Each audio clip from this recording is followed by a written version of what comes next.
All right, let me ask a kind of a practical question. Somebody's in a hearing, they have a low-paid judge, a judge that's a 25% approval rate judge. Is there anything that a claimant or an attorney can do during that hearing to sort of set up the case for appeal? Or is it just, you just have to take it as it comes with the decision?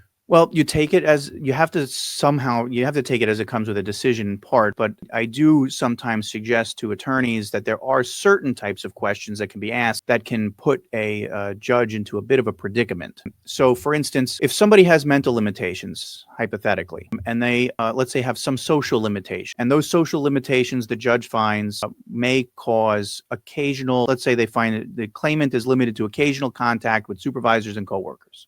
Well, one type of question that can be asked of the vocational expert by a claimant's attorney is, if somebody is limited to occasional contact with supervisors and or coworkers, would that impact the claimant's ability to complete a probationary period or training period? Same thing.